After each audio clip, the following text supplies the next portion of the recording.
আপনি কি জানেন 10টি কারণে স্ত্রীদের উপর থেকে হাজবেন্ডদের অনেক আকর্ষণ কমে যাচ্ছে?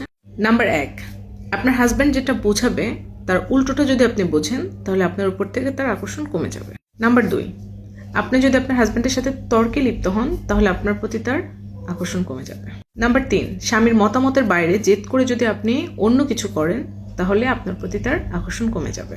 নাম্বার 4, আপনি যদি আপনার স্বামীর পছন্দের মূল্যায়ন না করেন তাহলেও আপনার প্রতি তার আকর্ষণ কমে যাবে।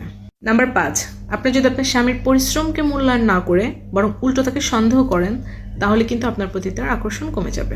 নাম্বার 6, খুব ছোট বিষয় নিয়ে সারাদিন যদি বক বক করতে থাকেন তার সাথে, একই বিষয় নিয়ে বারবার তার কান ঝালাপালা করতে থাকেন, তাহলে এভাবে যদি প্রতিদিন ঘটতে থাকে আপনার উপর থেকে আপনার স্বামীর আকর্ষণ কমে যাবে।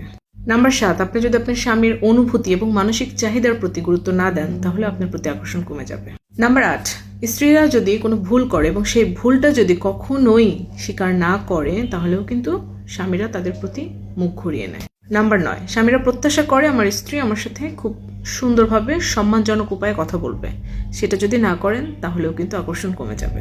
নাম্বার 10, খুব ইম্পর্টেন্ট, কিন্তু অনেকেই সেটা গুরুত্ব দেন না, স্বামীর পরিবারের মানুষের ব্যাপারে উল্টাপাল্টা কথা যদি বারবার বলতে থাকেন তাহলেও কিন্তু আপনি হারাতে পারেন আপনার আত্মসম্মান বোধ এবং আপনার প্রতি আপনার স্বামীর আকর্ষণ কমে যাবে। সো এই 10টি বিষয় যদি আপনি একটু কষ্ট করে মেনে চলতে পারেন দেখবেন আপনি আপনার হাজবেন্ডের কাছে সবচেয়ে সম্মানিত মানুষ হয়ে থাকতে পারবেন।